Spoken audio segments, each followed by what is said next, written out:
그리고 앞서 이제 전기공사 기술자 경력 수첩에 대해서 이야기를 했는데 제가 최초의 강의도 얘기했지만 전기공사 기술자라고 하는 직업 자체는 이 경력 수첩을 소지한 사람이라고 했습니다. 그리고 이 자격증과는 좀 다른 개념이에요. 그렇다면은 자격증과 또 하나가 면허증이라는 게 있어요. 면허증과 자격증의 차이점이 뭔지 아시나요? 아시는 분 있으세요?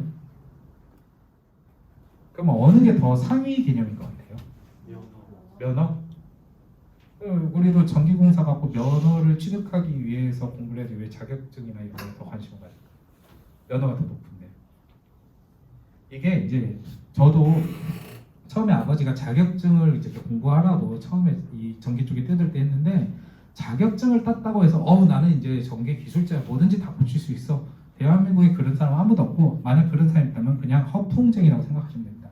자격증은 그 학문에 대해서 최소한의 이해를 했다. 이런 기준이 바로 자격증인 겁니다. 그래서 우리가 뭐 전기기사나 전기기능사 자격증을 땄다고 진짜 뭐 능수능란하게 뭐 일을 하는 거랑은 별개로 그래도 네가 전기공학의 기본적인 것은 어느 정도 이해했다라고 인정해 주는 게 자격증인 거고 면허증은 애초에 이런 개념이 아니라 어떤 일을 수행하는 데 있어서 면허를 부여받은 사람만 해라 이거인 겁니다. 대표적인 게 바로 운전면허 같은 경우 우리 운전 자격증이 나가잖아요. 운전면허 없는 사람이 운전하다가 경찰한테 걸리면 뭐죠? 무면허 운전이잖아요. 거기에 대한 형사처벌이 있을 수 있잖아요. 근데 면허가 없는데 그런 것을 일을 하면은 문제가 생길 수 있다 이거예요. 의사도 의사 면허가 있어야 되는 거 아시죠? 의사 면허 번호 있잖아요. 의사 면허도 없는 사람이 뭐 시술했다 그러가지고 우리 돌팔이라 그러잖아요. 그런데 이 전기 같은 경우에도 당연히 자격증이 있고 면허라는 것이 있어요.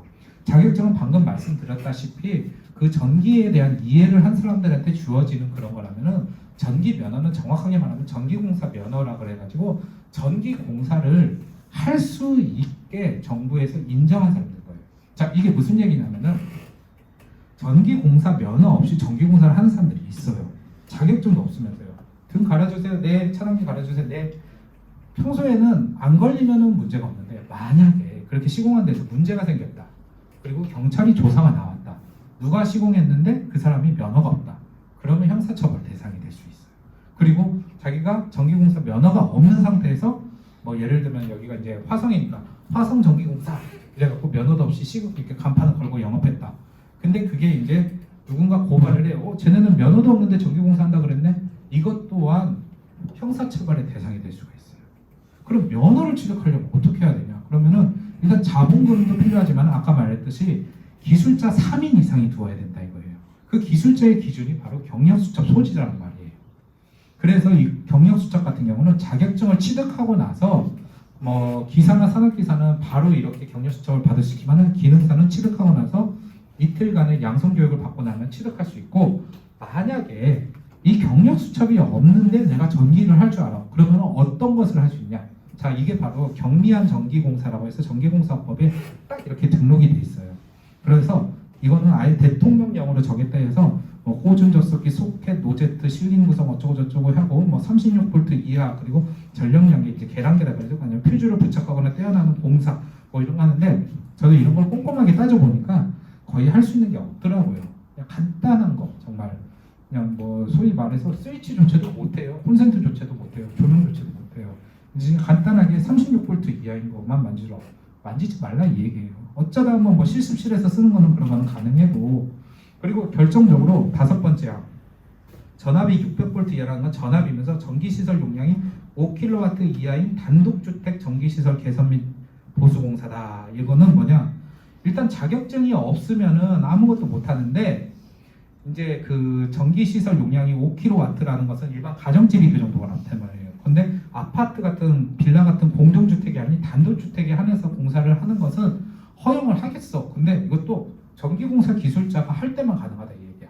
이게 뭐냐? 경력수첩을 갖고 있으면 이런 것까지는 해도 돼. 그러면 그 이상이 되는 건 누가 해야 되냐? 그게 바로 전기공사 면허업체가 하라 그런 얘기예요. 물론 그런 거 없어도 하시는 분들이 많은데 나중에 만약에 문제가 생기면 피곤해질 수 있기 때문에 자격증을 취득하고 나서 내가 본격적으로 공사 일을 할래 그러면은 전기공사 업체에 취업을 해가지고 인정을 받는 게 되게 중요해요.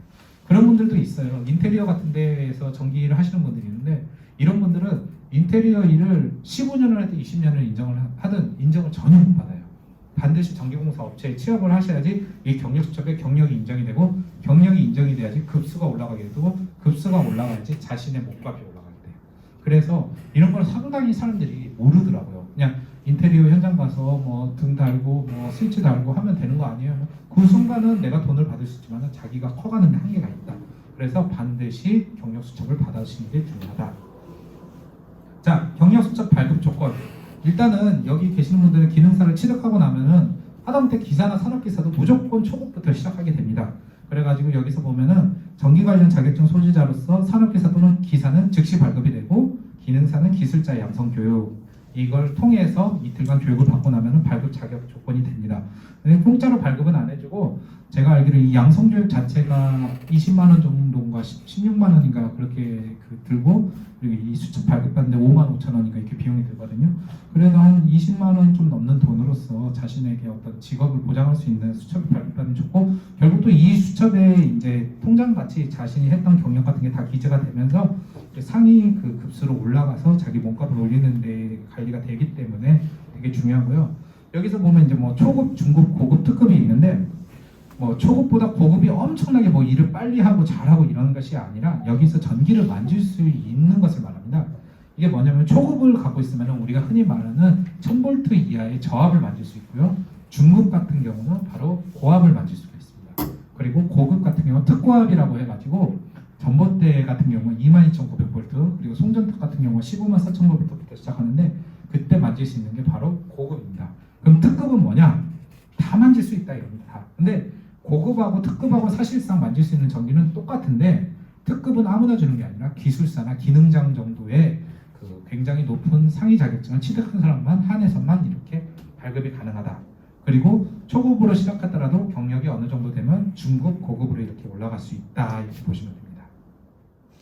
그 요즘에는 이제 모바일로 이렇게 경력 수첩 같은 것을 많이 만들어주는데, 불과 몇 년 전만 해도 이렇게 그 우리 그 통장 같이 생긴 이렇게 네모 납작하게 생긴 종이에다가 이렇게 딱 펴면은 이제 자신의 사진, 급수, 그리고 뭐 생년월일 같은 게 있고 이런 것인데, 이것도 이제 경력을 인정하냐 안 하냐의 기준이 있는데, 경력 수첩에 그 경력을 인정받는 게 왜 중요하냐면, 아까 말했듯이 자신이 초급이더라도 중급, 고급으로 올라가는데 가장 중요한 게 경력이거든요. 결국 자기 몸값을 올리기 위해서 경력을 인정받는데, 가장 중요한 게 바로 100% 경력을 인정받는 것. 즉 전기공사 업체에서 시공 또는 시공 관계 업무를 하는 사람, 그러니까 제대로 된 전기공사 업체에서 일을 하면은 그 자체는 경력으로 인정을 100% 해주는데, 그게 아니라 전기공사 관련 해당 분야에서 뭐 설계나 공사 감독, 그러니까 직접 현장에서 벤치에 앉았고 뒤에서 뭐 설계 컴퓨터로 설계를 해주거나 이런 사람들은 경력이 80% 인정이 되고, 그리고 이제 그보다도 또 인정을 못 받는 게 바로 전기공사 계획, 시험, 검사, 유지관리, 아니면은 뭐 소방 관련된 일을 하시는 분들, 대표적인 게 바로 여기 있는 감지기 같은 거 이런 거 설치하시는 분들, 소방업체에서 그런 거 하시는 분들은 50% 정도 인정을 받습니다. 그리고 뭐 전기안전관리들, 아까 말한 전기실에서 일을 하시는 분들 있잖아요. 이분들은 되게 조용조용히 일을 하기 때문에 이런 분들도 전기 일은 하긴 하지만은 이분들도 100% 인정은 안 되고 50% 인정한다. 이게 되게 사소한 것 같아도, 예를 들면은 그 전기공사 일로서 뭐 3년 경력을 받아서 우리가 중급으로 올라갈 수 있다 그러면은, 이런 공사 일이 아닌 어떤 관리나 이런 것만 하시는 분들은 6년을 일해야 돼요. 그러니까 그만큼 승급 기간이 길어지기 때문에 차라리 젊은 시절에 현장 일을 많이 하셔서 그 어떤 경력을 충분히 만들고 급수를 올리시는 것이 오히려 자기가 어떤 커리어 관리에서는 좋다. 인정하지 않는 거는 되게 많아요. 근데 뭐 이것저것 다 있지만은 가장 대표적인 게 그 인테리어 업체 같은 데서 전기 일 한다 그러면은 공사 일 자체를 아무리 오래 했다, 뭐 20년을 하든 30년을 일을 하든 이 전기공사 경력으로는 인정을 안 해주기 때문에 우리가 취업할 때도 이런 거 면밀히 따져보시기 바랍니다.